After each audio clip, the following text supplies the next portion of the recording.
Y de repente despertamos un día y todo cambió. En Disneyland, finalmente la verdad terminó superando la magia, se terminó la magia. Pensábamos que nunca el parque temático más famoso del mundo iba a cerrar, pero la verdad terminó ganándole a la magia, como era el eslogan que teníamos cuando fuimos a predicar a ese sitio. La muralla china, que es la única que puede verse desde el espacio, no fue tan fuerte para detener el contagio. New York, la ciudad que nunca dormía, de pronto fue obligada a apagar la luz y a descansar a la fuerza. En este momento Manhattan duerme. Ya ningún camino quiere conducir a Roma. La frase que acuñaron nuestras madres, todos los caminos conducen a Roma. Hoy nadie quiere ir a Roma. El representante de Dios en la tierra se quedó sin fieles en su plaza y hasta él también tuvo que hacerse la prueba del coronavirus. Un día nos despertamos y los besos y los abrazos se transformaron en armas peligrosas y de pronto nos dimos cuenta que un virus se coronó como dueño del mundo, como si fuese una suerte de golpe de Estado a nivel global, ¿no? Como un gobierno de facto. Y de pronto, las fronteras que siempre se defendieron con guerras o con altos muros para que aquellos no pasen para acá, ni los de acá miren para allá, de pronto esos muros se quebraron con gotitas de saliva. Y empezó la equidad, la igualdad en este contagio.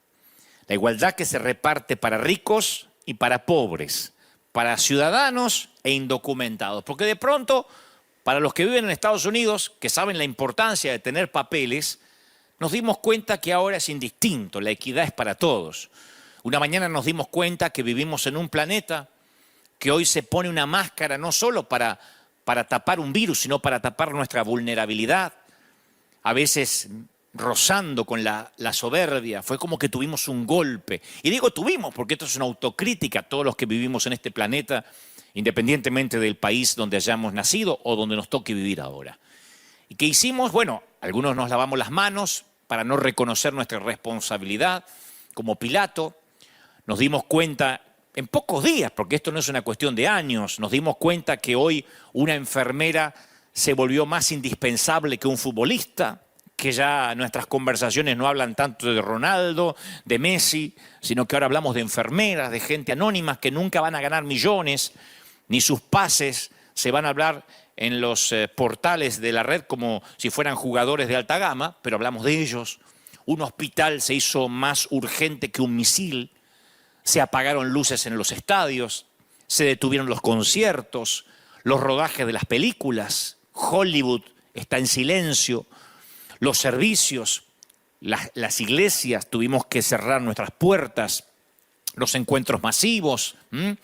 Y entonces, en el mundo hubo tiempo y hay tiempo para la reflexión. Yo pienso que en esta semana no hay un ser humano que no haya reflexionado, que no haya reordenado prioridades. Y si no lo hiciste, seguramente lo estás por hacer. Porque 3 gotitas de mocos en el aire nos pusieron a valorar a nuestros viejos, a nuestros abuelos, a nuestra familia, a valorar a nuestra congregación, que muchos pastores dábamos por sentado. La gente va a estar ahí siempre. Y un día la gente ya no estuvo aquí, porque no puede, no porque no quiere.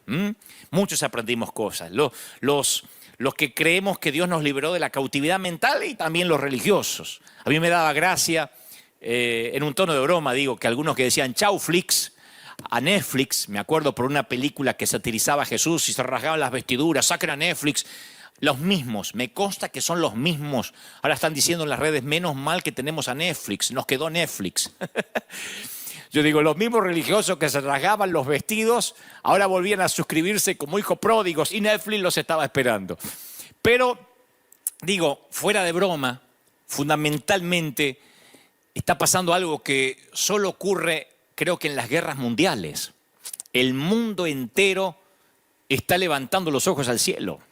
Yo creo que en las guerras mundiales pasa una cosa así, que el mundo entero está levantando los ojos al cielo. ¡Y qué paradoja! Justo ahora que las iglesias están cerradas, ahora que los templos, las sinagogas, las mezquitas, ahora que todas las religiones tienen que cerrar sus puertas, Es cuando la gente está buscando a Dios. O sea, Dios está demostrando que para que todos se vuelvan a Él, Él ni siquiera nos necesita a nosotros. No necesita nuestros edificios, es verdad. Dios no necesita, nosotros necesitamos el edificio. A mí me encanta River Arena porque es bonito, porque es lujoso, porque huele rico. Pero yo lo necesito. La gente, cuando tiene que buscar a Dios, en este momento no lo va a encontrar en un edificio. Y algo Dios nos empieza a mostrar. Hace poco yo vi a un ministro en estos días, tratando de justificar que su congregación siempre fue la única que tenía o que tiene la sana doctrina, pues siempre hay. Es un ministro que yo respeto y quiero mucho, por cierto, es un hombre de edad, y él siempre se jacta de que su iglesia, y apenas una o dos más creo que en todo el planeta van a ser salvas porque son las que tienen la sana doctrina, él decía, ¿dónde está la cosecha que decían algunos que venía para este año? ¿Dónde están esos profetas que decían que su iglesia no paraban de crecer? ¿Dónde se van a esconder ahora? Y yo quiero decirte esto, no sé si ese querido hermano me va a mirar, pero hermano querido, yo quiero decir esto, lo vas a ver este año la cosecha, es cuestión de días. Es verdad, el 2020 es el tiempo de la cosecha. Hasta tu iglesia, que no crece hace años, va a crecer, si es que lo crees. Pero de verdad te digo, y no solo, bueno, si no lo crees lo vas a ver pasar, como tantas veces te pasó. Pero si no, lo vas a creer y lo vas a ver. Esto es una palabra que yo digo de verdad. La cosecha del 2020 va a ser la más grande de la historia. Ayer me decía alguien, o antes de ayer me decía, cuando prediques el domingo, por favor, danos ánimo. Bueno, este es el ánimo que viene de parte del Señor. Hoy las iglesias, las sinagogas, las mezquitas, los templos, yo creo que todos, sin distinción, porque no quiero decir nosotros las iglesias cristianas evangélicas, yo creo que todos se están preparando para dar la bienvenida y proteger a los desamparados. Algunos tendremos o tendrán la sana doctrina, otros no, pero todas las iglesias están prestas para abrir sus puertas y va a venir una gran cosecha. Y aquellos que tengamos una palabra y aquellos que tengamos la presencia de Dios en nuestra nave, vamos a poder acogerlos, ayudarlos, restaurarlos, solidificarlos. Y aquellos que no estén listos para la cosecha se la van a perder, pero viene una cosecha muy grande. Digo, porque algunos ahora es cuando dicen, no, es que los que decían cosecha, ¿dónde están ahora? ¿Cómo que viene? Va a ser grandioso. Esto va a ser como luego del famoso 9/11, del 11 de septiembre, donde el mundo cambió tal como lo conocíamos y las iglesias empezaron a crecer. Iglesias, congregaciones grandísimas empezaron a crecer a partir de aquella tragedia del día que el mundo cambiaba y lo veíamos por televisión. Esto es igual, la gente se está volviendo a Dios. Hace poco, la semana pasada, yo estaba en la oficina, estábamos preparando esta acción de salida a dar de comer a la gente y ayudar. Y entonces entra hacia mi escritorio alguien que pertenece a nuestro comité, a nuestro board, es un gran amigo, se llama Rob Owen, gringo. Y me dice, Dante, quiero decirte que los que han estado en la línea de batalla, los que han estado en territorio hostil, los veteranos de guerra, tienen una frase acuñada. Nadie es ateo bajo fuego enemigo. Nadie es ateo bajo fuego. Por eso yo titulé este mensaje, nadie es ateo bajo fuego. Nadie lo es. No hay un solo ateo que persista en no creer en Dios cuando estas cosas empiecen a suceder. Nadie. Todo el mundo quiere volverse a Dios. Y ahí es cuando nosotros, los ministros, tenemos que estar listos. Ahí es cuando nosotros tenemos que decir, vamos a abrir las puertas de la iglesia, prepararnos para la gran cosecha. Yo no quiero tratar de empobrecer más tu día, no quiero entenebrecerlo más, no quiero que sientas que tu día se va a hacer más miserable que a lo mejor la desesperanza que ya tienes.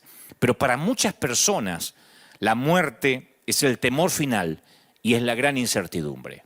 Cuando alguien muere, por lo general oímos que mucha gente dice, no, es que está en un lugar mejor, pero antes de que murieran tratamos con toda la fuerza de orar para que no se vaya a ese lugar mejor.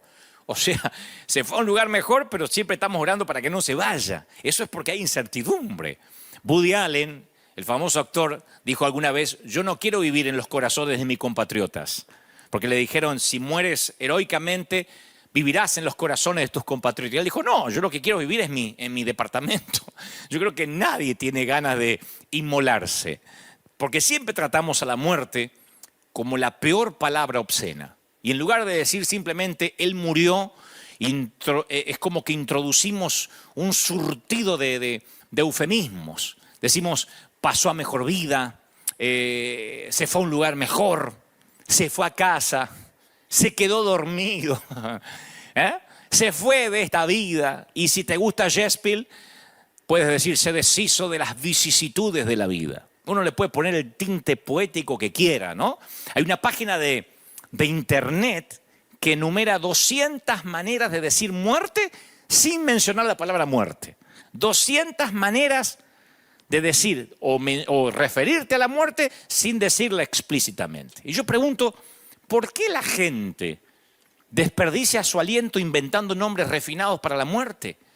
Es que pretendemos que la gente no se va a morir y cambiamos el tema cuando se trata de discutirlo. Y luego los despachamos de esta vida en corredores de hospital blancos, esterilizados, asépticos, sacándolos de casa rápido, de lo familiar. En Italia veíamos esta semana camiones militares llevando a cientos de cuerpos para cremar. Y obviamente nos espanta ver eso. Veíamos que no hay lugar, no está el típico desfile de funerarias, no está el típico entierro, sino que se los coloca en camiones militares como en los tiempos de la Segunda Guerra Mundial. Y la mayoría de nosotros, cuando ve eso, hace todo lo posible para evitar que nuestros ojos no vean la realidad de la muerte. Hay un querido amigo que hace poco yo le conté. Le dije, mira lo que está pasando. Me dice, no quiero hablar, no quiero pensar en la muerte. Por eso Joseph Bailey dice que la muerte es el gran nivelador de los poderosos y de los humildes. La muerte no tiene favoritos y por sobre todo no hace tratos.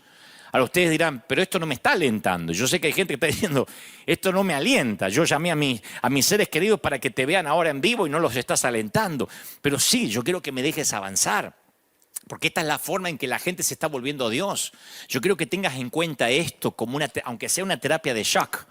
El mismo día que en Italia, como pasó, si no me equivoco, creo que el viernes o ayer sábado, en el mismo día que en Italia mueren 890 personas por este virus, 26.263 personas murieron de cáncer, 24.641 murieron de enfermedades cardiovasculares. 4.000 personas, 4.300 para ser exactas, murieron de diabetes. Incluso los suicidios fueron 28 veces superiores a las muertes por este virus. Los mosquitos matan 2.740 personas al día. No estoy inventando. Los mosquitos matan 2.740 personas al día. Los humanos matan en asesinatos 1.300 personas diariamente. Las serpientes matan 100 personas cada día. No estoy minimizando el virus. Lo que estoy diciendo es que la muerte no es un intruso recién llegado al planeta. Lo dije el domingo pasado. Esta pandemia es el efecto colateral de algo que nació en el huerto del Edén. Y si nosotros no nos cae esa moneda y pensamos que el intruso es la muerte, es el visitante nuevo del barrio, no estamos entendiendo lo que pasa. Todos los días mueren miles. El granjero y el ejecutivo viene a la sombra de la muerte. Y esto va para el ganador del premio Nobel, para la prostituta, la señora de casa, el bebé, el adolescente, el anciano. El ataúd espera al cirujano que trasplanta un corazón, así como al esperanzado receptor. La muerte espera al director de la funeraria, así como el cuerpo que él manipula. La muerte no elude a nadie. Y yo sé que justo ahora tal vez estés pensando en dejar de oírme, decir mejor me voy a escuchar a ver otro pastor que me dé un poco más de ánimo, porque Dante hoy no vino muy positivo.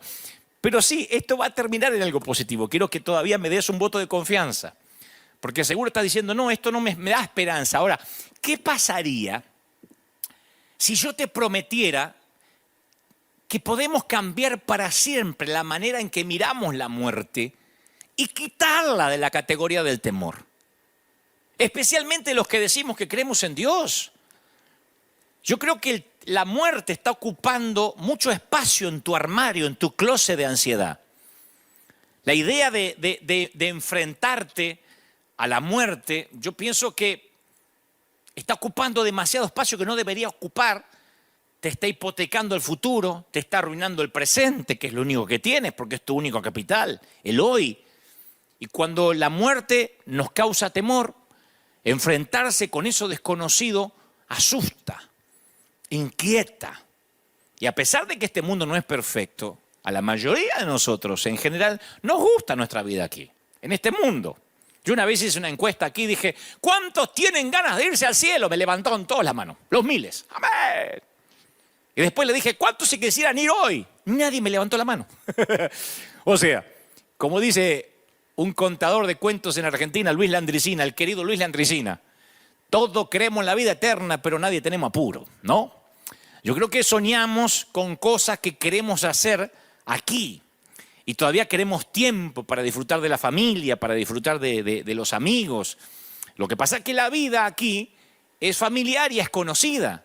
Pero hay mucho acerca de la eternidad que es desconocido y eso nos inquieta. Es más, yo tengo que ser honesto y decirte que hasta hace unos pocos años yo tampoco pensaba mucho en el cielo. Y mucho menos anhelaba irme ahora. Yo decía, no, yo tengo cosas para hacer, aparte tengo la vida por delante. Como yo siempre bromeo con nuestra congregación, apenas tengo 30 y tantos años, porque yo no cuento la edad que ya viví, sino los años que me quedan. Sin embargo, empecé a pensar mucho en la muerte cuando mis hermanos fallecieron. Mis hermanos, uno de 46, casi para 47, partió con un infarto fulminante. Y la partida de mi mamá a la eternidad, 40 años de que después Dios la sanó, Dios le regaló 40 años de salud a mi mamá. Allá en el año 1975 Dios la sanó de cáncer. Me la regaló 40 años y cuando se la llevó me obligó a contemplar mi propia mortalidad. Porque yo también pensaba que nadie se iba a morir en casa. Estamos acostumbrados a la vida, nacer es normal, respirar lo es, reír, abrazar, besos a la hora de ir a la cama es normal. Pero no fuimos hechos para decir adiós. El plan original de Dios no tenía despedidas. Nada de última exhalación, de crematorio, de último latido del corazón. El plan original de Dios decía nada de virus, nada de mocos que pueden contaminarte, nada de mascarillas o tapabocas. La muerte es el intruso en la historia, desde el huerto del Edén. Pero esto no es que yo estoy cambiando el mensaje ahora, lo decimos cada domingo. La muerte es el intruso de toda la vida, el polizonte en nuestro barco, el que no encaja. ¿Por qué Dios habría de darte un compañero de vida para luego llevárselo? ¿Por qué Dios va a llenar una cuna para luego vaciarla? Me lo preguntan a diario, los mismos que se congregan aquí en River Arena. No importa cómo lo pongas, el adiós no tiene sentido. Y para algunos la palabra Dios es el desafío de su vida. Porque pasar por esto es pasar por tiempo de soledad, de pena. Yo sé que hay gente que tiene ahora la esperanza drenada. Se le drenó la fortaleza. Hay gente acá que me está mirando en cualquier parte de Italia, que hablaré de eso en unos momentos, a Argentina, a México. Ahora no hay países que estén escapando a esto. Y yo sé que hay gente que no le pasa esto ahora, que ya hace años que duermes solo en una cama para dos, que te mueves por tu casa en medio de un aplastante silencio, o que te sorprendes pronunciando su nombre o tratando de tomarle la mano por la noche buscándolo en la cama cuando ya no está. Yo estoy hablándole a la gente cuya muerte inesperada de un ser querido te agotó el espíritu. Y te sientes aislado como si estuvieses en cuarentena mucho antes que lo determinaran los gobiernos. Me escribió esta semana una dama que me dice, Dante, antes que mi presidente decretara la cuarentena, yo ya vivo en cuarentena hace años. Salgo nada más a la tienda o al mercado a comprar lo que necesito, pero tengo una cuarentena en el alma. Para muchos se sintieron como gatos encerrados. No puedo ir a jugar a la pelota, no puedo ir al bar, a los amigos. Otros dicen, yo a partir de esa muerte Vivo en una pena continua, en un dolor continuo, en una cuarentena que no se me va. Y entonces esta palabra es para ti. Esta palabra es para los que la muerte no les es alguien nuevo. No le es alguien que apareció ahora junto con las noticias en CNN o con los comunicados de prensa del presidente. Hay de los que dicen, sí, yo sé lo que la muerte duele. La Biblia no teme hablar de la muerte, porque la Biblia la llama por lo que es. La palabra muerte aparece cientos de veces en nuestras escrituras. Y los términos bíblicos a veces hablan de morir directamente, de muerte, pero algunos también son refinados y poéticos. Génesis 49, 29 dice, me uniré con mis antepasados. Te recogeré con tus padres y serás llevado al sepulcro en paz. Dice 2 de Reyes 22, 20. Y el siguiente versículo yo creo que es, a mi humilde criterio, el más bello en cuanto a lo que la Biblia menciona respecto a la muerte. Dice, al Señor le conmueve profundamente la muerte de sus amados. Salmo 116, 15. El escritor de los Hebreos lo resume sin rodeo. Dice, cada persona está destinada a morir una vez y después vendrá el juicio. O sea que la cuenta regresiva para la muerte comienza desde el nacimiento. Y diré esto, aunque no suene correcto, tú y yo estamos muriendo en este mismo momento. El reloj de arena nunca sube, siempre baja. El calendario va de izquierda a derecha y de enero a diciembre, nunca al revés. El tiempo no tiene botón de rebobinado. Estamos todos los días envejeciendo un poco. Y aunque la muerte comienza cuando nacemos, la vida comienza cuando nacemos de nuevo mediante la fe en Cristo. Por eso es vital que ahora todo el mundo levante los ojos al cielo. Qué paradoja cuando las iglesias están cerradas. Pero los que podemos predicar en línea, que hay muchos pastores que lo están haciendo, tenemos que decirle a la gente, este es el momento para nacer de nuevo. Porque muchos cristianos tienen la noción equivocada que la vida eterna va a comenzar cuando mueran. Y la vida eterna comienza cuando nacemos de nuevo, cuando aceptamos a Jesús en el corazón, cuando nos arrepentimos de los pecados, cuando lo reconocemos como su suficiente Salvador. Este es el momento de hablar de evangelismo. Yo decía el domingo pasado, este no es el momento de disculpar a Dios. No tenemos que ponernos frente a una cámara a reprender espíritus de coronavirus, que esto no viene de Dios, que esto viene del diablo, porque eso hasta hace ver pusilánime a Dios. Como que esta pulseada la está ganando Satanás. No hay que disculpar a Dios. No, este momento hay que predicar de salvación, de volver a Dios. Hay que decir, podrías morir. Porque todo el mundo está muriendo. Sea por el coronavirus, por el cáncer, por la diabetes, porque te pica una serpiente, porque resbalas en la bañera, por una ACV, por lo que sea. Porque te asesinan para robarte algo. Todo el mundo se está muriendo. Y puedes que te vayas a la eternidad sin Cristo. Por eso Jesús lo define de esta manera. Él dice, la manera de tener vida eterna es conocerte a ti y al único Dios verdadero y a Jesucristo, a quien tú enviaste a la tierra, dice Juan 17:3. O sea, que si conoces a Dios a través de Jesucristo, entonces empiezas a vivir la vida eterna ahora mismo, aunque no hayas muerto físicamente. Y eso es lo que tenemos que decir. Y que si experimentas la vida eterna ahora mismo, la muerte no es más que una interrupción de una vida que no tiene fin. El Nuevo Testamento está lleno de pasajes que transmiten esta perspectiva positiva y transitoria acerca de la muerte. Jesús se refiere a la muerte así, dice, los ángeles, le voy a decir cómo Jesús literalmente se refiere a la muerte. Los ángeles lo llevaron a estar con Abraham. Lucas 16, 22. Los ángeles lo llevaron a estar con Abraham. No dice, murió y en medio del dolor y el trance. No, los ángeles lo llevaron. Como quien se toma un bus. Jesús le dice al ladrón que se arrepintió y que murió a su lado, te aseguro que hoy estarás conmigo en el paraíso. Hoy. Ni siquiera que vas a estar por ahí dando vueltas como un alma en pena o que vas a pasar por el purgatorio. Hoy estarás conmigo en el paraíso. Pablo lo define como estar fuera del cuerpo terrenal, en el lugar celestial con el Señor, 2 de Corintios 5:8. O sea que Jesús describe la separación de la muerte como algo meramente temporal. Él dijo, ya dentro de poco no me verán más, pero después me van a ver de nuevo. Juan 16, 16. O sea, la muerte no es algo que haya que temer, sino un viaje que se inició al nacer.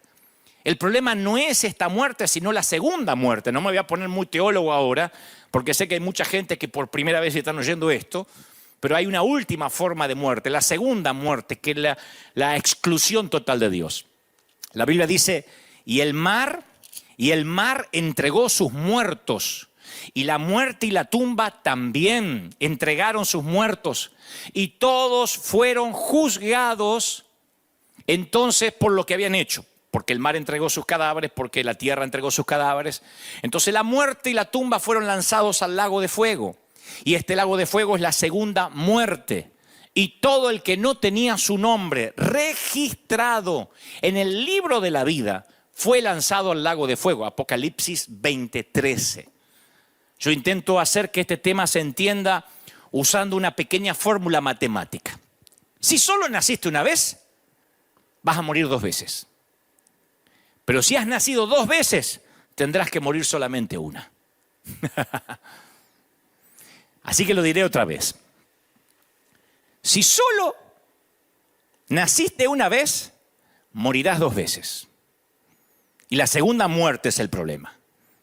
Cuando serás juzgado y ahí uno es lanzado al lago de fuego. El infierno es real, tan real como el cielo. Pero si naciste 2 veces y al segundo nacimiento se le llama aceptar a Cristo en el corazón, entonces morirás una sola vez. O sea que moriremos físicamente, pero después nunca más volveremos a morir. A esto se le llama la verdadera vida eterna, que uno no tiene miedo a un virus, al cáncer, con cosas que pueden venir, porque el Señor dijo, en el mundo tendréis aflicción. Pero a esto el Señor se refiere cuando Él dijo, yo soy la resurrección y la vida, y el que en mí cree vivirá aún después de haber muerto. Más claro, échale agua, che. Todo el que vive en mí y cree en mí jamás morirá. Aún después de que haya muerto, va a vivir. Todo el que vive en mí no va a morir. O sea que después de estar sentado al lado de cientos de lechos de muerte por mi tarea que me toca eventualmente hacer hace una década, yo he visto un patrón recurrente.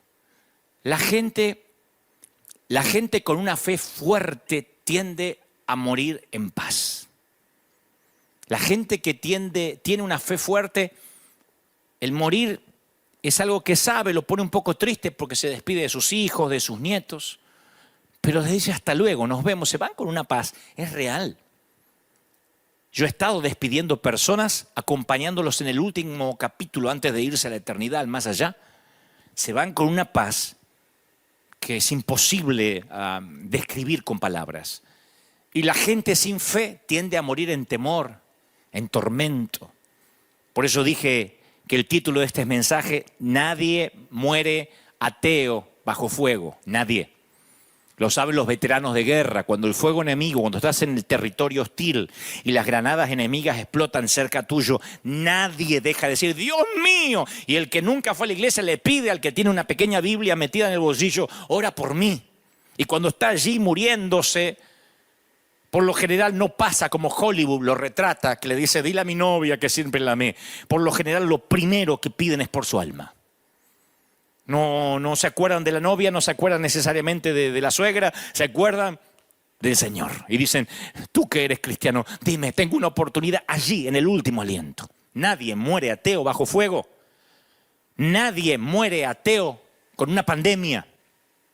Entonces, si nosotros, los que predicamos, entendemos esto, estaremos ante las puertas de la mejor cosecha de la historia, del apogeo de la iglesia como nunca antes.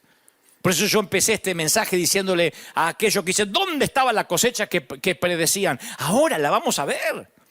Yo oí una historia acerca de un hombre que va al médico y cuando se va, va a un examen de rutina, el médico le dice, mire, después que tenga los exámenes yo lo voy a llamar con los resultados. Y un par de días después el médico lo llama y le dice, mire, caballero, tengo los resultados y tengo que darle algunas malas noticias. Entonces el hombre se pone pálido Y le dicen, bueno, dígame, estoy sentado, dígame. Le dice, bueno, tiene 24 horas de vida. ¿Se imaginan cómo recibe la noticia el otro hombre, no? Y dice, no me digas. Y dice, sí, pero tengo una noticia peor. Y le dice el caballero, ¿y qué puede ser peor? ¿Qué puede ser peor que tener 24 horas de vida nada más? Y dice, es que estoy tratando de llamarlo desde ayer. Y llamadas como esa ocurren no solo en los chistes malos. Hay un montón de médicos haciendo llamadas similares todos los días con noticias fatales. Todos los días. Ver fotografías de doctores llorando en Italia, de enfermeros frustrados, agarrándose la cabeza porque no pueden detener tanta mortandad, nos golpea, pero básicamente nos hace ver que la muerte ha estado viviendo con nosotros desde que nacemos y hemos sido tan torpes algunos que hemos creído que a nosotros nunca nos va a pasar. De hecho, así decíamos, o así decían algunos cuando esta pandemia comenzó. Tranquilo, que esto le pasa a los viejitos. Como si no tuviéramos padres, ¿no? Como si nosotros mismos nunca fuéramos a ser viejitos. Pero un día ya no afecta solo a los viejitos, sino también a los jóvenes. Habrán visto que en Brasil tuvieron que llevar presos a un montón de jóvenes que se negaban a tener cuarentena o a quedarse en casa, iban a las playas diciendo, no, nosotros no nos afecta. Y de pronto empezaron a morir personas más jóvenes. Pasa con una pandemia, pero pasa aunque no haya pandemia. La palabra dice, necio, esta noche vienen a perderte tu alma. Pero uno está comiendo, bebiendo, como los días de Noé, sin pensar que la muerte está allí, es el vecino de al lado. Es el matón del barrio que tarde o temprano va a llamar a tu casa. No quisiéramos tener nuestra vida, nuestro hogar, nuestro alma eterna en orden para que cuando ese momento llegue nos vayamos con él en paz. Yo creo que si eres un cristiano que sigue preocupado en cuanto a la muerte, incluso un poquito, necesitamos hablar de esto. Yo me sorprendí mucho leer a muchos cristianos decir, no salgas a darle de comer a la gente, te arriesgas, pastor, no tienes miedo. Pero me lo decían con miedo, no como un tema de prevención. Y yo le respondí, sí, tomamos las precauciones necesarias, no somos unos kamikazes, pero hay dos maneras de enfrentar el futuro, con miedo o con fe. El futuro, las pandemias, la vida, el matrimonio, los hijos, el funeral, todo. O con fe o con miedo. Entonces, puedo comprender que los ateos ahora tengan miedo y vamos a capitalizar ese miedo, aunque suene feo, para conducirlos a aquel que quita el temor. Pero no puedo entender que aquellos que se congregan domingo tras domingo, que se saben todos los coros de Hillsong, de Jesús Adriano, de Menganito, de Elevation, estén con miedo. Ay, y si nos agarra la pandemia, a miedo, de verdad tiene miedo a morir. No estoy diciendo que no se prevengan. Soy el mismo tipo que dijo el domingo pasado, prevenir es como ponerse el cinturón de seguridad cuando uno sube al auto o al avión. Está bien, pero de ahí a que nos muramos de miedo, a que tengamos temor. Si nuestra vida está en orden, ¿por qué deberíamos tener temor? Cuando Jesús salió de la tumba abierta el domingo de resurrección, la derrota de Satanás fue total. Su arma de muerte había sido destruida. Y ahora Satanás tiene que conformarse con ganar las batallas chiquititas, las pequeñas, porque la guerra que comenzó la perdió para siempre. La última esperanza del diablo es convencerte en que vivas como si la victoria de Cristo nunca hubiese ocurrido. Al enemigo le encantaría que estuvieras esclavizado con temor a la muerte. Cumple la cuarentena, pero no tengas temor. Porque si tú le temes a la muerte, tu miedo se basa en una mentira. La muerte es devorada por la victoria de Cristo. ¿Dónde está muerte tu victoria? ¿Dónde, oh muerte, tu aguijón? ¿Dónde está sepulcro, tu aguijón? Yo estoy convencido que nada nos va a separar de lo que Dios hizo por nosotros. Nada nos puede separar. De hecho, la palabra lo dice claramente. Ni la muerte, ni la vida, ni los ángeles, ni demonios, ni los temores, ni las pandemias, ni las preocupaciones del mañana, ni los poderes del infierno nos van a separar del amor de Dios. Ahora es cuando todos en las casas deberían repetir estas palabras. Tanto que a los pastores nos gustan decir, dígale al que está a su lado. Ahora deberíamos repetir. Ningún poder en las alturas, ni en las profundidades, ni nada en toda la creación podrá separarnos del amor de Dios que es revelado en Cristo Jesús nuestro Señor, le dice Pablo a los Romanos, Romanos 8:38.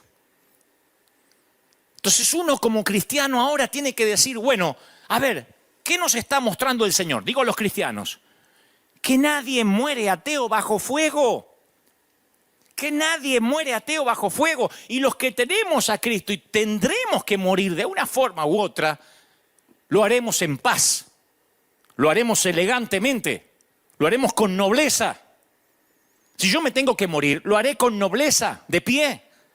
Sea con una ACV, sea con un cáncer, con la pandemia, voy a prevenir como me prevengo siempre y cuido mi salud, porque este es el templo del Espíritu, pero sin miedo, sin temor. La iglesia es la que tiene que tranquilizar a la gente. Y Dios se ocupó que nuestros edificios por ahora estén cerrados, de modo que nosotros como iglesia podamos tranquilizar a la gente a nivel vecino, en la calle, si nos toca ir a la tienda, a la farmacia, no sumarnos al temor. Porque si nos hubiésemos quedado dentro de los edificios estaríamos repitiendo las mismas frases absurdas de que Dios está contigo, que nada te va a pasar, que la sangre te cubre, empodérate. Ahora no estamos en los edificios, hay que convivir con los que tienen miedo. Y tenemos que decirle que no hay que temer. El 7 de diciembre de 1941, el reverendo Peter Marshall tuvo un discurso a los cadetes de Annapolis.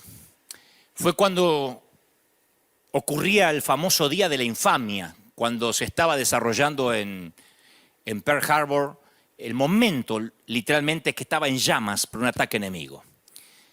Y entonces este oficial, que además es doctor, que además es reverendo, porque tiene todo, es un hombre que Dios lo ha usado mucho, además es militar, además sabe de medicina, dio el discurso a los muchachos que estaban allí, que iban a sacrificar la vida por el país. Y él cuenta una historia rápidamente de un niño moribundo, una historia real, un chiquito que tiene una enfermedad terminal, que le preguntó a su mamá, mamá, ¿cómo es morir? ¿Duele? ¿Va a dolerme morir? Y la madre suspiró, pensó un momento qué decirle, le dice, mira, ¿te acuerdas cuando eras más pequeño y jugabas mucho y te quedabas dormido en la cama de tu mami? Te despertabas de alguna manera y a la mañana te encontrabas en tu cama. Había pasado que tu papá llegó con sus brazos grandes, te había levantado, te había desvestido, te puso el pijama mientras dormías y no te dabas cuenta. Así es la muerte, es despertarte en tu propia habitación.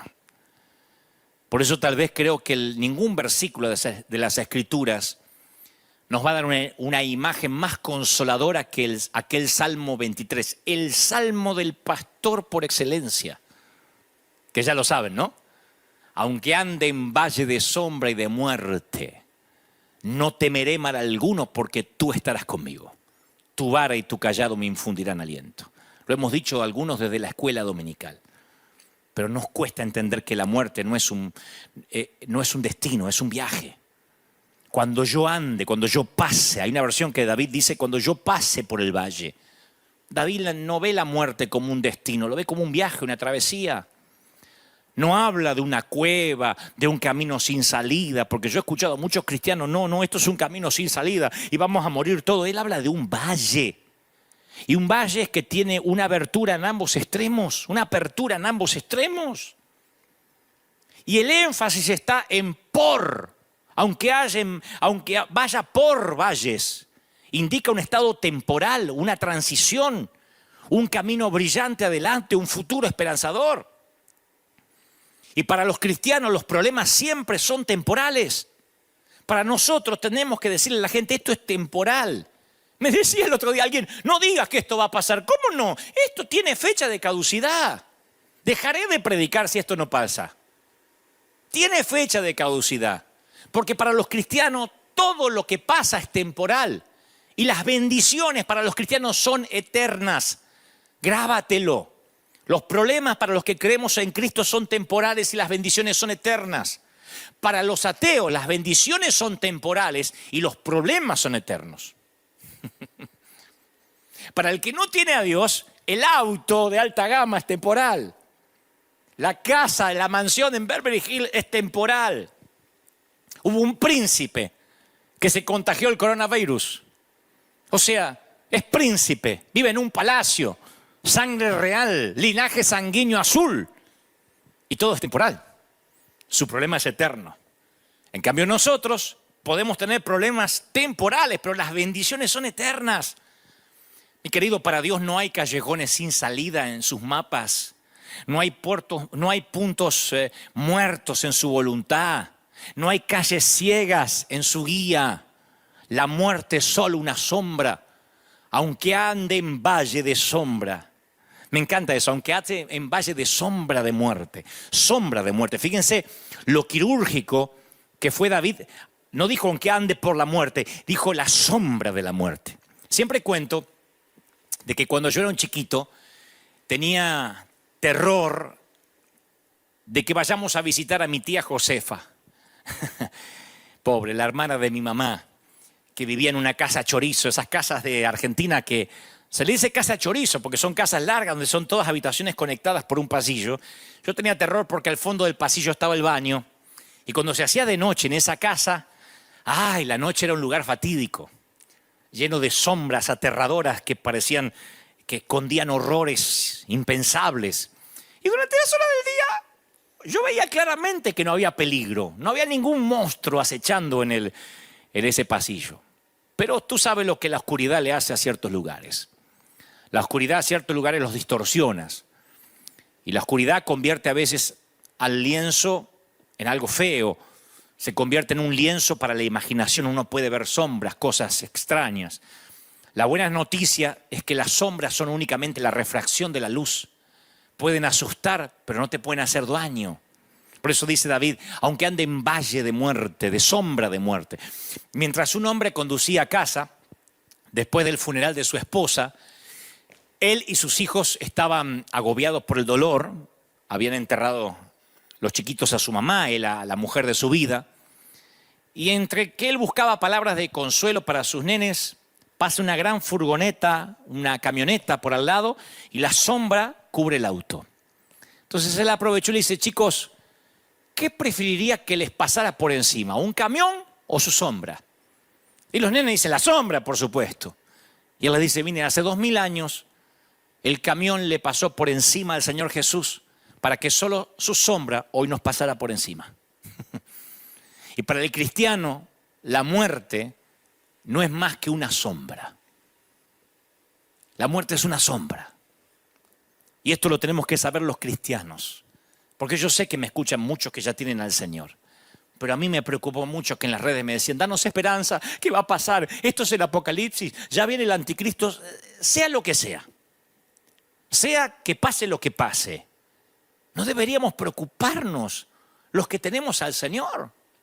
Me han dicho, no le des de comer a la gente porque te arriesga, no sirve de nada que les des de comer. Yo digo, ¿de verdad? Habría que acuñar esa frase, no sirve de nada que les des de comer, ¿de verdad?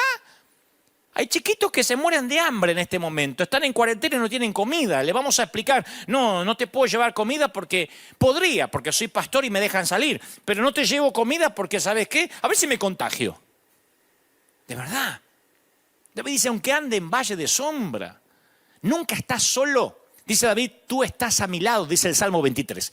Y algo extraño pero sutil ocurre en el Salmo 23 a partir del versículo 4. Algo sutil. No sé si te has dado cuenta, pero un editor o un escritor se da cuenta. El modo de narración cambia. La manera de narrar cambia. De pronto él, tercera persona, se convierte en tú. En segunda persona. En los primeros 3 versículos, David se refiere al Señor en tercera persona. Me hará descansar. Él me renueva. Él me guía. Y sin embargo, abruptamente, la tercera persona se convierte en segunda persona y David dice, tú estás a mi lado. Él deja de hablar del pastor y comienza a hablar con el pastor. Es como que hasta ahí venía hablando de Dios. Y en medio de la sombra se da cuenta que Dios está justo ahí. Entonces dice, no temeré porque tú estás a mi lado. Como muchos ministros, que por año hablamos de Él en tercera persona. Pero ahora tenemos que decir, Dios está acá y hablarle a Él. Yo veo el Salmo de David y veo que una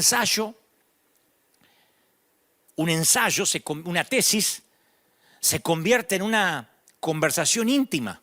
Está hablando de él, está dando una suerte de conferencia en un seminario bíblico. Pero de pronto dices, tú estás aquí.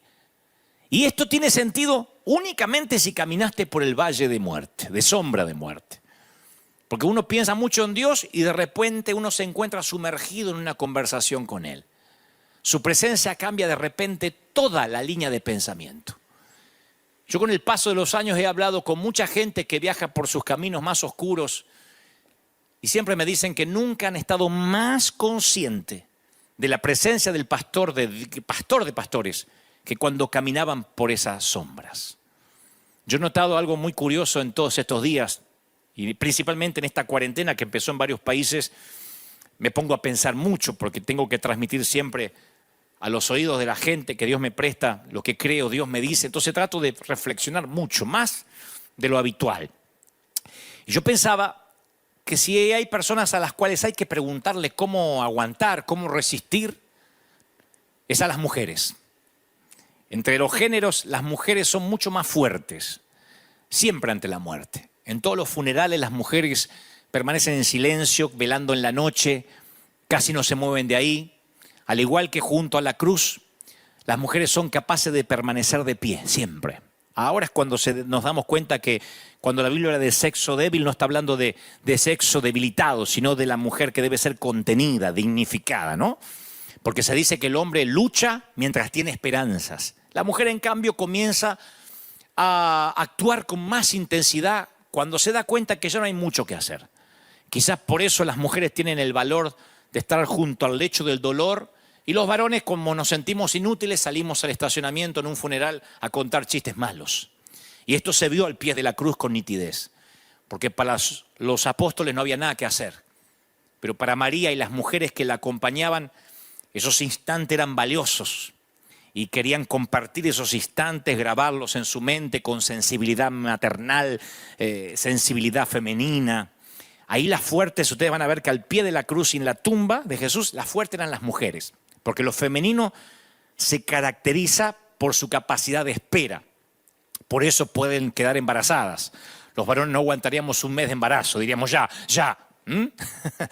Trataríamos de inducir al parto prematuro, porque lo masculino siempre tiene objetividad, pragmatismo, pero mientras que para ellos el camino, para nosotros el camino es una necesidad para llegar, el embarazo acostumbra a las mujeres a la gestación, a la realidad, a los meses de angustia. Todas las mujeres en algún momento piensan, será normal, vendrá bien el parto, y se acostumbra a esperar. El hombre quiere ver resultados. Si él pudiera, abreviaría el camino. El hombre valora las metas, pero no disfruta la intensidad del camino. Y las mujeres tienen la capacidad de ser fieles en el silencio, en la espera, en los momentos fundamentales. Los hombres no sabemos qué hacer. Se prolonga la cuarentena. Yo he hablado con muchos hombres que dicen, no sé qué hacer en casa. Tengo que escuchar a mi mujer. Tengo que estar con mis hijos. Y las mujeres están ahí. Hay mujeres que ahora están mirándome diciendo, sí, yo ya vivo en cuarentena. Salgo de tanto en tanto, pero yo estoy criando chiquititos. No me puedo mover.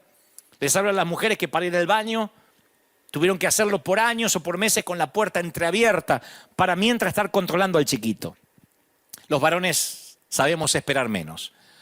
Creemos que la vida hay que conducirla, hay que cambiarla, transformarla, y si no lo podemos hacer, nos sentimos inútiles. Los apóstoles no supieron qué hacer con su dolor y lo convirtieron ¿en qué? En miedo. Que no nos pase eso. No convirtamos esta espera, esta cuarentena en miedo. Los apóstoles actuaron y cuando hubo que hacer algo práctico como bajarlo algo de la cruz, ahí estaban, lo llevaron a la sepultura también, pero llegaron al domingo sin esperanza. Mi pregunta es, ¿cómo estamos llegando al domingo de resurrección? ¿Cómo nos estamos preparando para la cosecha? Las mujeres compartieron el Gólgota con tal intensidad que fueron los primeros testigos de la resurrección. Por eso las mujeres en un funeral están ahí al lado del sepulcro, al lado del ataúd en silencio. Y los hombres tratamos de hablar, nos sentimos inútiles, impotentes ante la muerte que no podemos resolver. Yo creo que en este tiempo tenemos que aprender de las mujeres. Este tiempo es como un embarazo, con sentimientos encontrados. Aún la cuarentena Tenemos que preguntarle a las mujeres, a ver, ¿cómo se sobrevive a un embarazo? ¿Cómo se aguanta la ansiedad? ¿Cómo se aguanta la espera? Y a lo mejor ahora las mujeres tienen mucho para decirnos. Son las mujeres las que llaman al sitio web de nuestra iglesia para sembrar. Mayoría de mujeres que de hombres. Mayoría de mujeres que dicen, yo no trabajo mucho, pero quiero aportar. Porque la mujer sabe resistir mucho más de los que nos consideramos machos.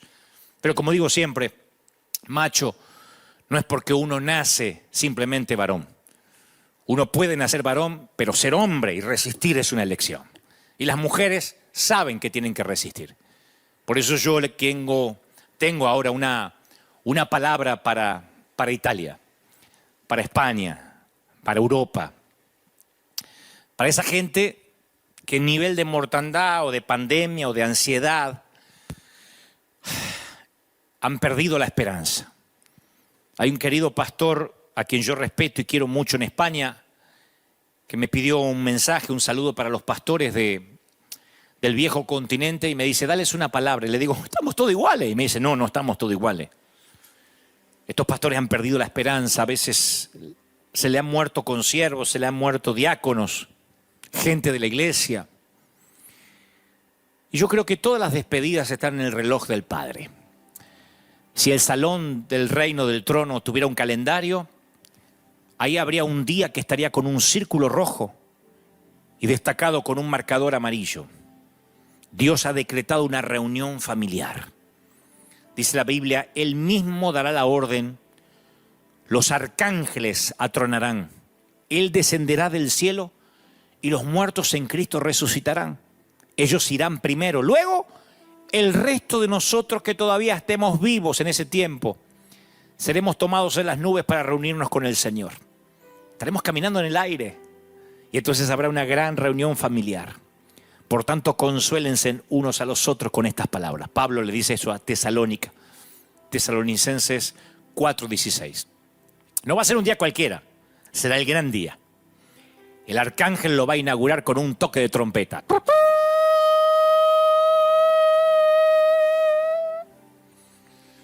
Y miles de ángeles van a aparecer en el cielo. Los cementerios, el mar, los funerales, los hospitales entregarán sus muertos.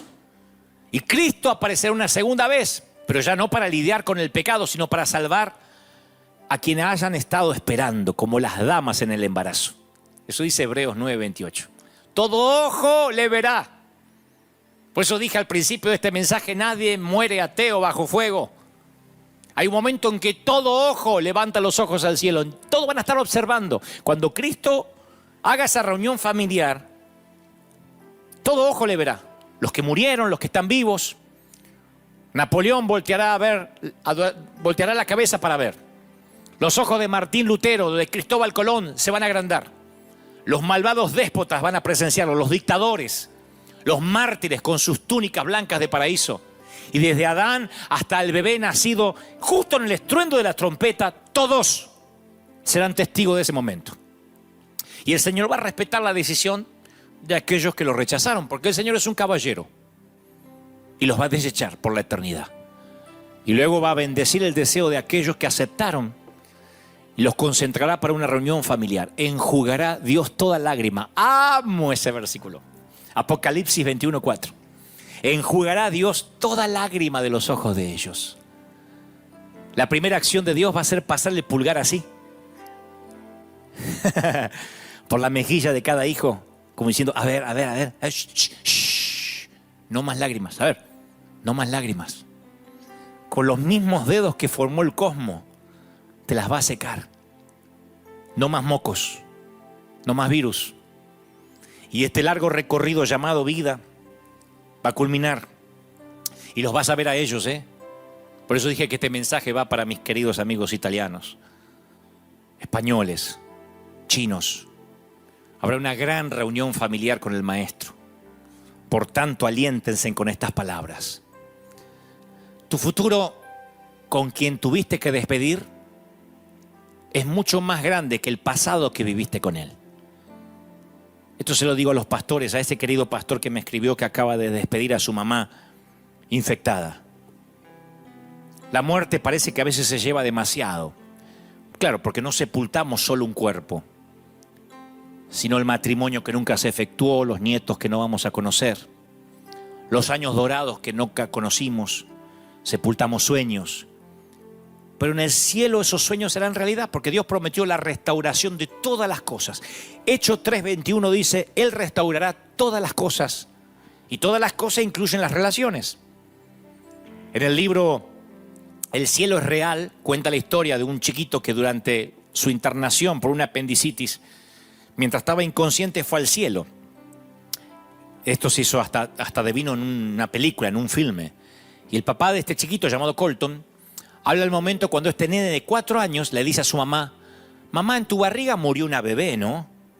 Los papás nunca le habían dicho, nunca le habían mencionado al niño de esa pérdida. Él era demasiado chiquito como para que procesara esa información. Y la mamá le dice, ¿quién te contó que murió una bebé en mi barriga? Y el nene le dice, el Señor me lo dijo.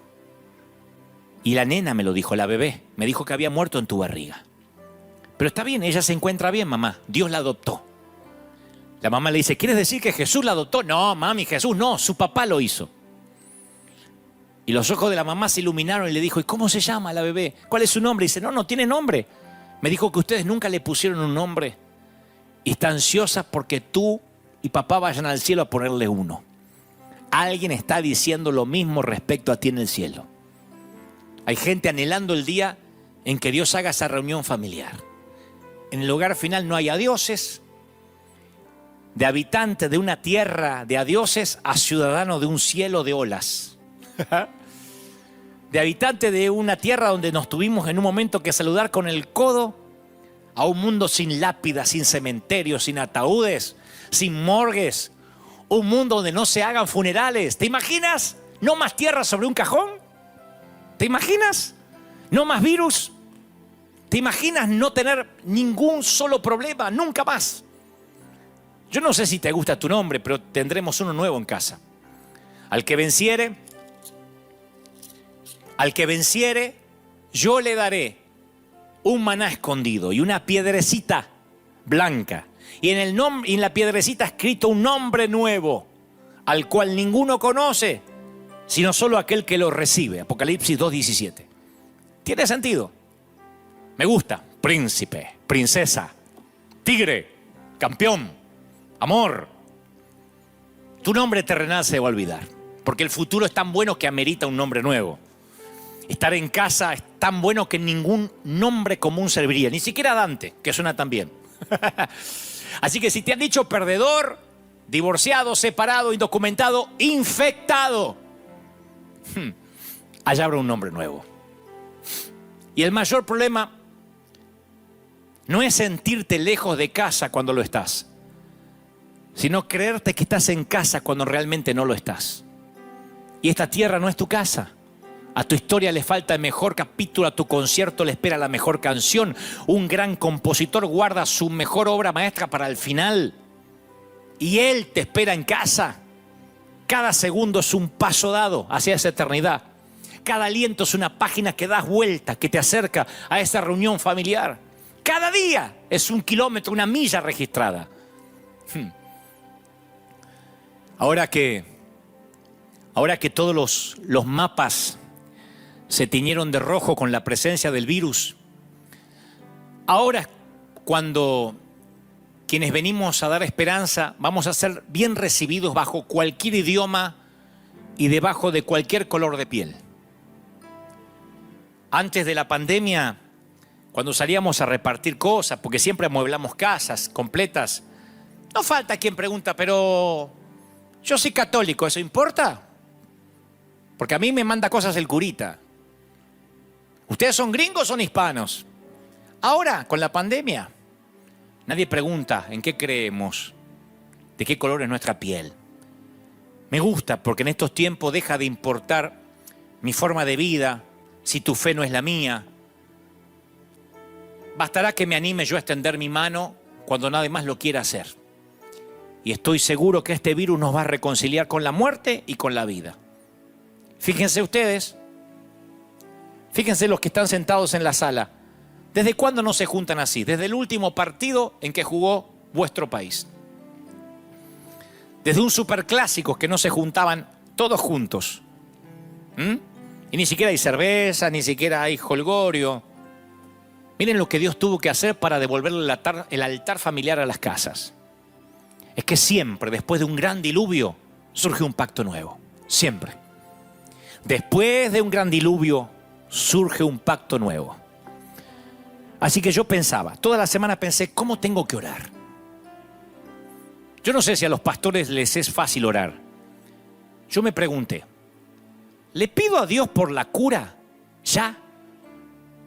Cuando este virus llegó para igualarnos y que consideremos la vida eterna. Vieron que ya no hay discusión tanto de aborto, ni de salvemos las dos vidas, ni matemos a una. Vieron que ya no hay manifestaciones sobre inclusión de género, sobre cambiar nuestra manera de hablar. Vieron cómo se reorganizaron las prioridades, ahora es sobrevivir. Así que, ¿qué hago? ¿Le pido a Dios que detenga la pandemia? Cuando esta misma pandemia está haciendo que la gente busque a Dios, se va a detener. Nada más que yo no sé cómo orar. Le pido a Dios que cierre las puertas de las iglesias, que las vuelva a abrir, que las cierre. ¿Qué le pido a Dios? Porque justo ahora la gente comenzó a levantar altares en sus hogares. No lo habían hecho nunca. Le pido a Dios que no sea afectada la economía, cuando especialmente en Estados Unidos la economía siempre fue un Dios. Yo pastoreé una iglesia de algunas personas que dejaron de venir a la iglesia porque les salió un trabajo en domingo. Le digo, ¿y te vas a dejar de congregar? Y sí, pastor, hay que trabajar, hay que pagar el mortgage. Líderes que yo confiaba han tenido al crédito como su Dios. Y el sueño americano valía más que buscar la voluntad de Dios. Son los mismos que ahora dicen, por favor, pastor, ¿cuándo se abre la iglesia? Un montón de gente a mí me ha dicho, me voy ahora a Beckerfield, no sé dónde me voy a congregar. ¿Y hay iglesia allá? No sé, pero me salió un trabajo allá. Ni hablar de los que faltan porque les picó un mosquito, porque les tocó un puente, un fin de semana largo. Entonces Dios revirtió de pronto todo y ahora todo el mundo está buscando a Dios. Así que, ¿qué hago? ¿Le pido a Dios que cambie su voluntad?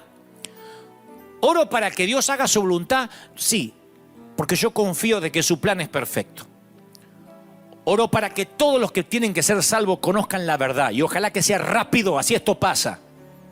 Oro para que la fe de los santos no mengüe y para que ustedes, mis queridos ministros europeos, estén firmes. Oro por la unidad de la iglesia, pero la verdadera, no la de grupitos de élite. No de esos que se juntan. Vamos a juntarnos el grupito, pero aquel déjalo fuera porque se roba las almas. Y el otro no porque no predica la sana doctrina. Antes de esto había un montón de grupitos queriendo hacer unidades que no son tal. No, la unidad es con todo el mundo. La unidad es con el que se quiera unir. Porque nos vamos a sorprender cuando lleguemos al cielo de ver a gente que no esperábamos ni siquiera que pasara por la puerta de una iglesia. Y de haber dado por sentado a algunos que ni siquiera van a estar ahí. La unidad es para todos. Pero acá es cuando uno, espíritu de ecumenismo. La unidad es para todo el mundo. Aquel que recibe a Cristo en su corazón, circuncidado, no circuncidado, gentil, judío. El Señor vino para todos. Así que oro para que la iglesia aprenda a no rematar a sus propios heridos. A ver si esta pandemia nos enseña algo. En lugar de escribir boberías para separarnos de los leprosos. Oro para que esta pandemia nos sirva de verdad para sostener a nuestros heridos. ¿Quién sostiene a los pastores que pecan? ¿Quién los sostiene a aquellos que tienen matrimonios disfuncionales? A los pastores que luchan con hijos en las drogas. Los rematamos. Decimos, yo no tengo nada que ver con él. La iglesia de Cristo no se parece a él. Eso hacemos nosotros. Las mafias se protegen. Las mafias, el reino animal se protege. Las bestias se protegen. Y en medio de una pandemia a lo mejor empezamos a entender que todos, independientemente si nos caemos bien o no, estamos haciendo lo mismo, predicando el evangelio. Todos. Y usa a grandes teólogos como esos que están del otro lado y a burros como este servidor.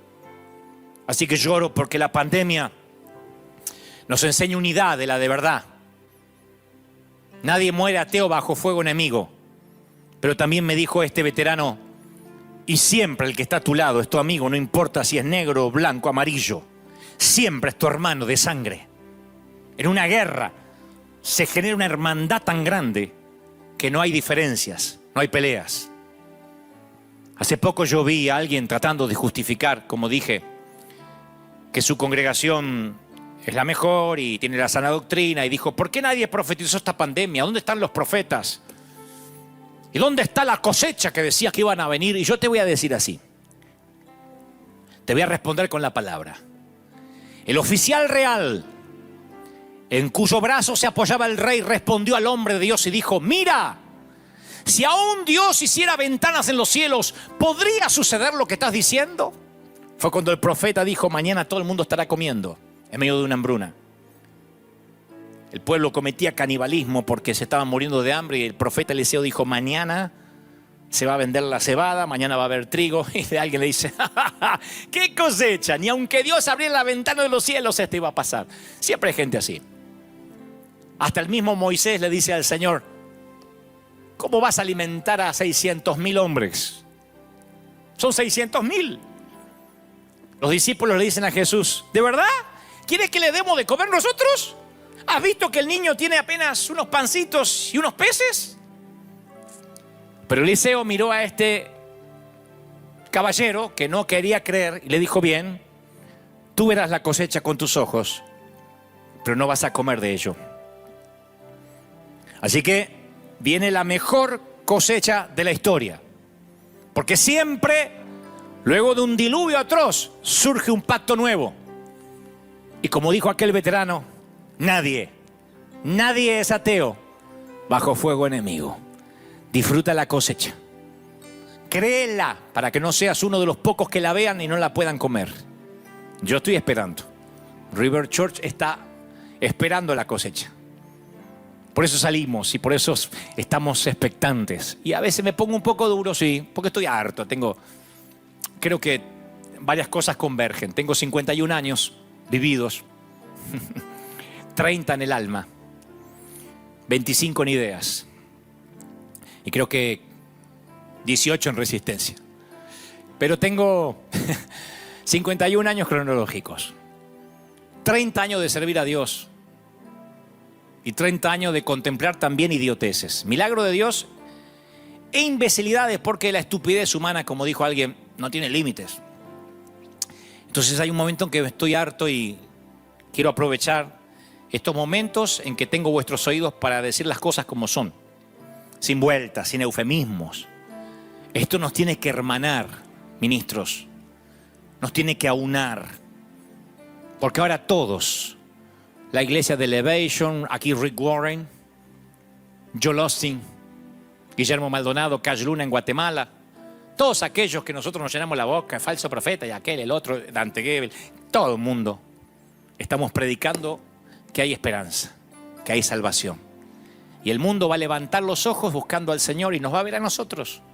Y nos tiene que ver unidos, juntos. Porque nadie muere ateo cuando hay fuego enemigo. Y siempre después de un diluvio atroz, surge un pacto nuevo. Si estás ahí por primera vez, quiero que repitas conmigo. Lo único que tienes que hacer para perder el temor a la muerte y ser parte de los que vivimos eternamente, si quieres ser inmortal como este servidor, que claro, algún día de esta tierra me voy a ir, pero va a ser un abrir y cerrar de ojos. No importa cómo me vaya, seguiré viviendo. Si quieres ser de los míos, si quieres que nos estrechemos en un abrazo donde no haya dioses y donde 3 gotas de mucosidad no te pueden contagiar, donde no se usa tapaboca y te puedes saludar con un gran abrazo, repite conmigo: Señor Jesús, te acepto como mi Salvador. Gracias por morir por mis pecados. Escribe mi nombre en el libro de la vida. Quiero perder el temor a la muerte. Y si me toca partir, ahora o en algunos años, quiero hacerlo en paz. Quiero que tus ángeles me lleven a la gran reunión familiar. Sálvame de la segunda muerte. Dame un segundo nacimiento. Amén. Y ahora sí, juntos, antes de despedirnos, gracias por haber estado ahí. Gracias por haberme acompañado. No sé qué nos va a deparar el día de mañana. Basta el día con su afán. Si esto cambia, estaremos, como les dije, en nuestros 2 servicios habituales a las 9 y a las 12, aquí en 201 East de la calle Broadway, en Anaheim, California. Si no cambia, volveré a estar aquí, Dios mediante, si Dios me da salud, y así Dios lo permite, el domingo que viene a las 11 de la mañana, a partir de las 11, hora de la costa oeste de los Estados Unidos.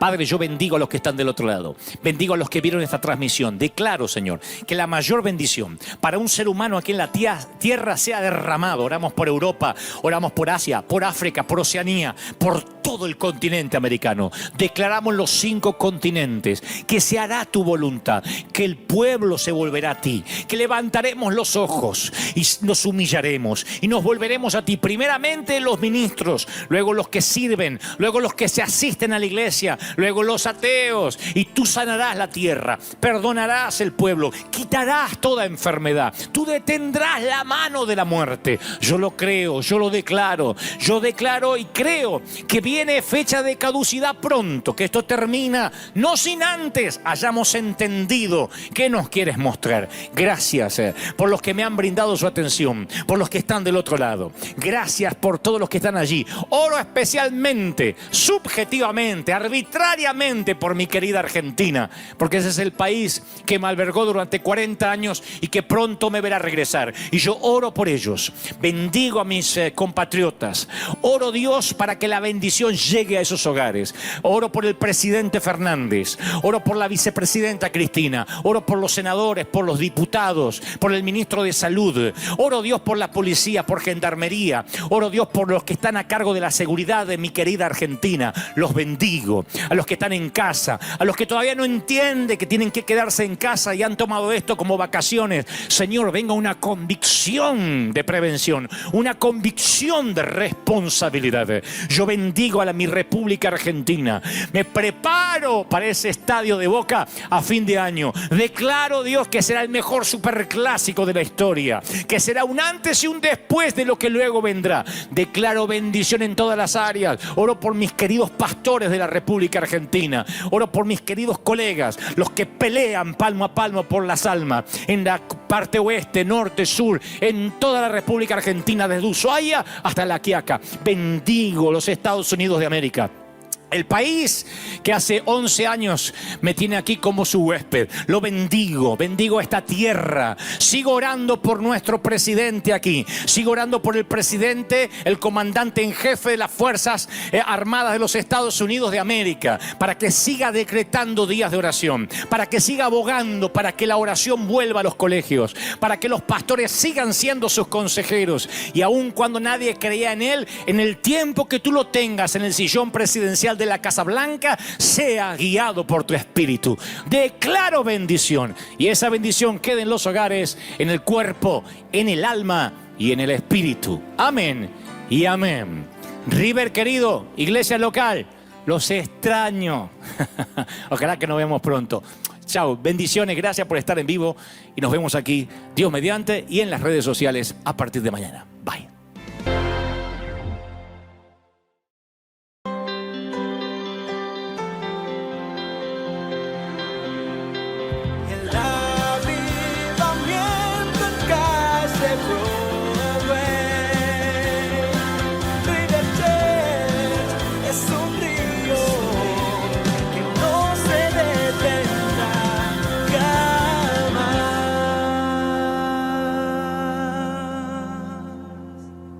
Dijo alguien por ahí, vive lo suficiente, 20, 30 años en esta vida y sabrás ya lo que es una desilusión.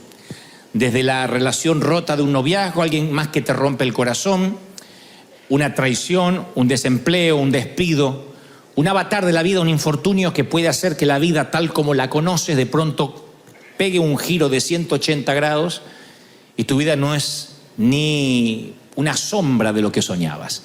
Eso puede pasar, temporadas de desilusión. Creo que el mayor desafío de la fe, la mayor frontera de la fe o la graduación de la fe es soportar justamente el infortunio de la desilusión. Cuando la vida te noquea y te pega y te pega y te pega y te quieres levantar y te vuelve a pegar otra trompada, hay momentos que el dolor es tan intenso que no hay palabra que te llene, no hay abrazo que te reconforte, porque sientes, insisto, que Dios te abandonó y te encuentras, si se pudiera graficar, en lo que yo llamo un punto ciego. Así titulé el mensaje de hoy, el punto ciego. Cuando hablo del punto ciego puede verse de dos maneras, tiene dos significados. Uno es oftalmológico, tiene que ver con los ojos, tiene que ver con la visual, con la retina. El otro tiene que ver con el conductor de cualquier automóvil. El punto ciego es determinante para los que van a conducir. Es un punto muy importante para aquel que va a pedir la licencia de conducir. Es el punto exacto que ustedes están viendo ahora en imágenes. En este caso tú eres el conductor del medio. Y ninguno de los tres espejos alcanza en su perspectiva a notar que está tan cerca los autos contiguos. Allí es cuando hay peligros de accidente. Muchos se han estrellado por culpa de ese punto ciego, ¿ven?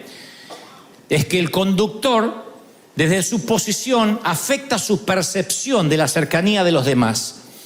Esta pequeña área de percepción está limitada por tu posición, o sea, por donde estás tú ahora.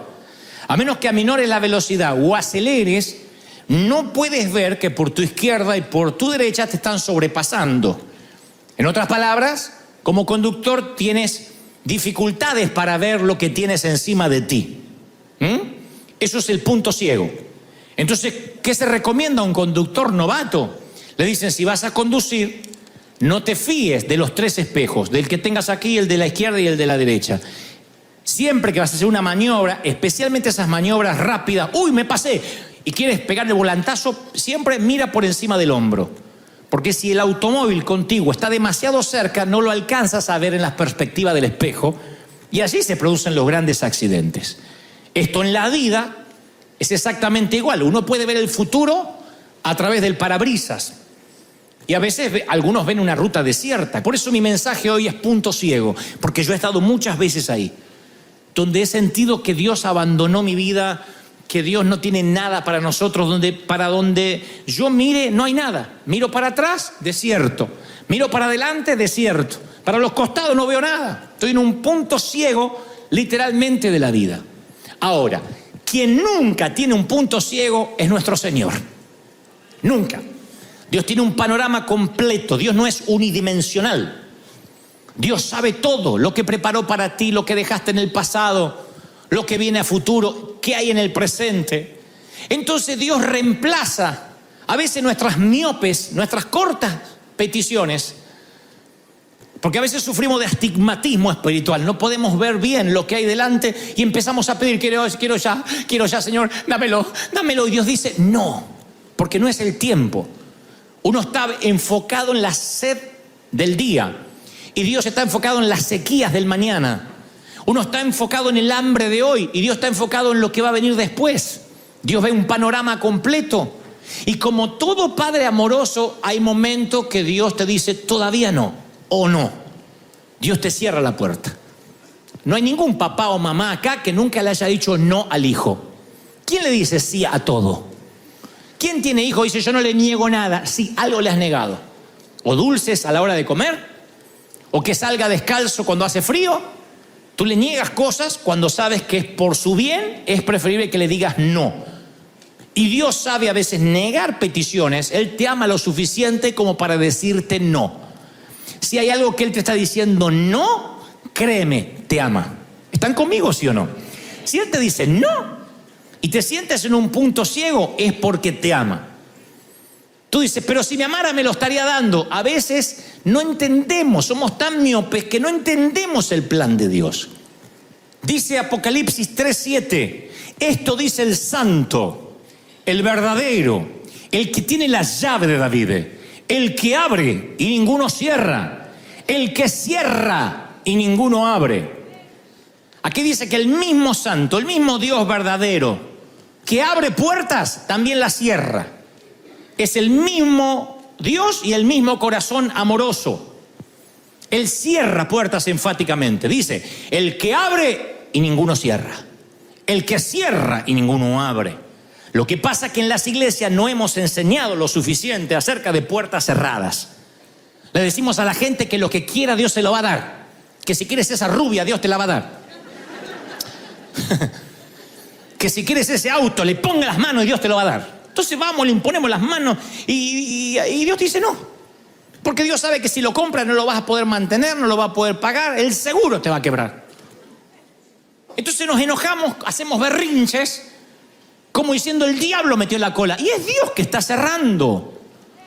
La mención de la llave de David, dice, el que tiene la llave de David, implica que la puerta no está solo cerrada, sino cerrada con llave, que no tiene caso de orar por puertas que Dios muestra que Él cerró. Ahora, si la puerta está trabada por el enemigo, la abrimos en oración. Pero si la puerta está cerrada por Dios, por una decisión soberana, no hay oración, no hay alabanza, no hay pacto, no hay grito de júbilo, no hay nada que la va a abrir. No hay hombre que pueda abrir una puerta que se cerró. Si Dios cerró la puerta, es porque Dios tiene un camino mejor. Y uno a veces se aferra a las cosas y no entiende que si Dios cierra una puerta es como una mamá que le cierra la puerta al chico para que no salga en horas peligrosas, o cuando hace frío, o cuando hay una tormenta eléctrica, qué sé yo. El niño no entiende. ¿Por qué? Si tú me abriste la puerta a la mañana, pero ahora te la cierro. Y ahí es cuando los nenes no entienden y creen que la mamá se endemonió por la tarde. Y de pronto le agarra el berrinche y dice, oh Dios, yo no tenía que haber nacido en esta casa, me voy a vivir. Y él no entiende. Y así somos nosotros. De pronto Dios nos cierra una puerta y nos enojamos. Uno tiene que darse cuenta cuando el enemigo pone trabas, a cuando un viaje se te empieza a trabar. Yo le llamo fluir. Si fluye, significa que Dios está allí. Esto no significa andar por la vida que la primera trabita Dios me la cerró. Yo reconozco al enemigo, conozco su firma, conozco cuando él está metido atrás, porque las trabas que pones generalmente son distracciones. Pero cuando Dios cierra eso, hay un golpe. Tú te das cuenta que no es una traba, te das cuenta. Hay momentos que Dios no sabe ni cómo decirte que eso no funciona, que lo que estás queriendo hacer lo estás forzando. A veces puede ser un no temporal, un no por ahora. Y créeme, cuando Dios cierra una puerta, tú no quieres que se abra. Cuando uno adora, alaba al Señor por lo que Él hizo, por lo que Dios hizo en tu vida, yo opino que rozamos la verdadera alabanza y adoración. Apenas estamos en la superficie. La verdadera adoración es cuando uno adora y alaba por las cosas que Él te libró, por las veces que te dijo no. Esa es la verdadera adoración. Señor, yo pensaba ya que el médico me iba a decir que estaba sano. Y fui y me dijo que sigue todo igual, o lo que es peor, avanzó la enfermedad. Yo te voy a adorar igual, porque algo me estás enseñando o algo te traes entre manos. Señor, pensaba juntar dinero para las vacaciones y se me fue todo en la clínica, en el hospital. Te voy a adorar porque de algo me libraste si yo viajaba. Cuando uno ve a un Dios de amor a través del filtro del amor, nunca ves a un Dios bueno porque abre y a un Dios malo porque cierra. Es el mismo Dios que te abre y el mismo Dios que te cuida y te cierra. Te cuida de relaciones, te cuida de... A veces forzamos, como les dije hace unos domingos, las amistades. Forzamos los vínculos. Y hay vínculos que Dios dice, te está haciendo mal. Te drena, te vampiriza, te está haciendo mal. Y cuando uno sigue y sigue, cuando Dios te dice, no te lleves tu parentela y te lo cargas a Lot, te va a traer problemas. En un momento vas a tener allí un conflicto de bienes. Porque Dios dijo, sal de tu tierra y tu parentela. Nunca te dijo, y llévate el sobrinito. Nunca le dijo. Nunca. Entonces, cuando uno quiere ser más bueno que Dios y quiere a veces forzar puertas que Dios cerró, hay momentos que tienes que cortar vínculos y uno, no, es que si no, parece que no tengo amor y qué van a pensar de mí. Hay momentos que tienes que obedecer, porque el continuar con un vínculo que Dios cortó te mete en problemas, te hunde el barco. Jonás te va a hundir el barco. Alguien que esté fuera de la voluntad de Dios en tu barco te va a hundir el navío. Eso es indeclinable, eso va a pasar. Entonces uno tiene que saber cuándo Dios cerró una puerta. Si yo cerrara los cielos para que no haya lluvia, dice el Señor. Si yo cerrara los cielos para que no haya lluvia, Y luego aclara, pero claro, si se humillare mi pueblo, si buscare mi nombre, entonces yo oiré desde los cielos, abriré los cielos. Es un Dios que cierra y un Dios que abre. Yo digo siempre, si los goznes no se mueven y la aldaba no se abre, hay un propósito. No fuerce, no llames un cerrajero cuando Dios dice, se terminó este tiempo. Pablo, Silas y Timoteo hacen un viaje misionero. Cuando regresan dan el informe y dice Hechos 14:27. Informaron a toda la iglesia de lo que Dios había hecho a través de ellos, Pablo, Silas y Timoteo, y cómo Dios había abierto la puerta de los gentiles. Habían predicado en Chipre, en Antioquía y en Iconio. Dios había abierto la puerta de los gentiles, algo que no hubiese ocurrido si Dios no abría la puerta. Así que estaban emocionados, vamos a seguir llevando este evangelio a todo el mundo. Entonces cuentan después en Hechos 16:6. Atravesamos la región de Frigia, de Galacia, pero el Espíritu del Señor nos impidió que predicáramos en Asia. Dios le dijo, a Asia no vayan. Cuando llegaron cerca de Misia, intentaron pasar a Bitinia y el Espíritu de Jesús no se lo permitió. Sí iban a predicar. Entonces a veces uno no sabe que cuando Dios te dice no, ahora no, es porque te lleva directamente hacia otro lado. De pronto Dios le dice a Pablo, no vayan a Asia. Pero tiene una visión de un hombre de Macedonia que le dice, pasa a Macedonia y ayúdanos. Claro, Dios le estaba abriendo el viejo continente, Europa. Dios le estaba abriendo, ahí se convertiría la primera mujer misionera, Lidia. Dios le estaba abriendo el continente, el viejo continente al apóstol. Dice, zarpando a Troas, navegamos directamente a Samotracia, a Neápolis, de ahí fuimos a Filipos. Me gusta eso, navegar directamente. ¿No quisieras llegar directamente a lo que Dios tiene para ti ya? ¿No tienes ganas de que no termine el año sin que llegues a tu destino? ¿Cuántos dicen amén? Para eso, agradece por las puertas cerradas. Las puertas cerradas te redireccionan las que sí están abiertas. Uno quisiera, yo sé lo que pasa, porque yo soy igual a todos ustedes, estamos iguales. Uno quisiera que, está bien, yo me aguanto esta puerta cerrada, pero mostrame cuál abriste. Entonces uno está ahí, suelta la cerrada y agarra la abierta, y no es así. Dios dice, agradece por la puerta cerrada. Después viene la abierta. Uno necesita garantías y Dios no las da. Dios dice, no, la fe no es con garantías. La fe es la certeza de lo que se espera, la convicción de lo que no se ve. Uno siempre está pidiéndole que Dios haga el primer truco, que Dios saque la primera mano, que Dios saque la primera carta. Dios dice, la primera carta la sacas tú y yo te voy a respaldar. Si crees que yo soy tu cuidador, que yo soy tu dador, y uno está esperando que Él haga el primer movimiento y Dios dice, no, tú haces el primer movimiento. Ahí está la bendición al lado, en el punto ciego, y no la puedes ver. Y cuando uno no la puede ver, se frustra. Uno no se da cuenta lo cerca de la bendición que está.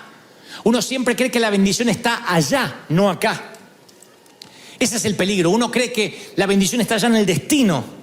Éxodo 34:29 dice, y no sabía Moisés que la piel de su rostro le resplandecía. Yo digo, no notaba que estaba ungido. Siempre me choqueó eso. Y Moisés no sabía que la piel de su rostro resplandecía. Claro, había estado, para los que no conocen la historia, había estado en la montaña con Dios, y cuando bajó, la gloria se le imantó tanto en su rostro que parecía una luciérnaga. Su rostro brillaba. Entonces lo veías y decía, hay un brillo en sus ojos, había como un brillo, no era ni maquillaje ni iluminación, era el poder de Dios, pero él no sabía. La gente decía, no te podemos ver. Él no se había mirado al espejo. Me temo que muy a menudo muchos de nosotros no sabemos de la adquisición espiritual que Él nos dio. Me temo que muchos de ustedes no tienen idea el privilegio de congregarse en una iglesia donde jamás hay un servicio duro, donde no está la presencia de Dios o no hay palabra. Siempre hay palabra, siempre hay pan fresco en la casa del pan. ¿Estás conmigo, sí o no? Me temo que algunos necesitarían una temporada de sequedad para valorar el oasis. No valoras la salud hasta que la pierdes. ¿Quién da gracias por la salud adrede cada mañana? Y no hablo de la oración mecánica, gracias por la salud, no. ¡Gracias, Señor! ¿Cuándo das gracias por la salud? Cuando estuviste con dolor. Cuando el dolor no te deja pensar. El dolor no te deja darte cuenta del entorno, de la adquisición espiritual, de lo que estás viviendo, del aquí. ¿Alguien tuvo un dolor de muelas, esos intensos? Esto en la vida es igual. Cuando hay dolor, tú no estás consciente de que el rostro te brilla. Hay gente que el dolor es tan intenso que se pierde a los chiquitos, a los hijos cuando son chiquitos. Se los pierde. Se pierden los líos que hacen, se pierden las veces que vuelcan la leche, se pierden las cosas maravillosas que no van a volver a ocurrir. Viven estresados, esperando que crezcan, perdiéndose la mejor etapa, una de las mejores que uno puede tener con los hijos. Entonces, cuando la vida está envuelta de dolor, uno no puede ver la adquisición espiritual, no se da cuenta, está en un punto ciego. Yo decía, Martin Luther King, ¿se habrá dado cuenta lo que estaba haciendo a la humanidad? ¿Habrá pensado algún momento en vida que un edificio, una autopista, una conmemoración nacional lo recordaría todos los años, que sería un héroe nacional? Los periódicos lo tildaban de comunista. Era un héroe, un luchador por los derechos humanos, pero nunca, mientras escribía la historia, se dio cuenta que la estaba escribiendo. Nunca se dio cuenta que estaba aquí.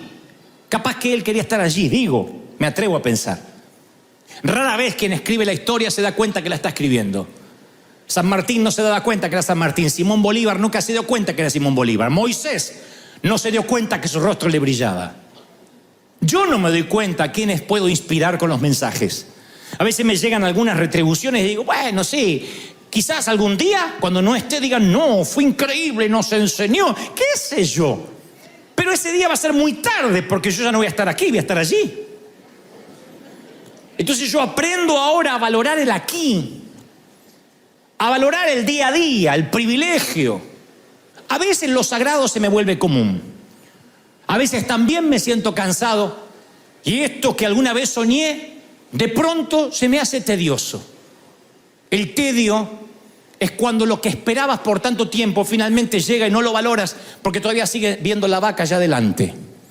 No debe haber peor cosa que llegar a un sitio que siempre quisiste llegar y no disfrutarlo. No debe haber cosas que irte de vacaciones y cuando llegas a la playa y pones la sombrilla, no lo disfrutas. No debe haber peor cosas que esperar por el amor de tu vida y cuando llega no valorarlo. Soñar con tener hijos y cuando tienes, ni siquiera te das cuenta que esto está ocurriendo ahora y que no volverá. Siempre creemos que el allá nos dará la felicidad. Es que allá la grama está más verde, allá llueve mejor, allá el clima es mucho mejor y mientras tanto estamos acá en el punto ciego donde no vemos nada. Pero yo te aseguro, de parte de Dios estás más cerca de las bendiciones de lo que jamás pensaste. Aún en el punto ciego, Dios está aquí. ¡Aleluya! Lo que pasa es que tu percepción afecta la visión.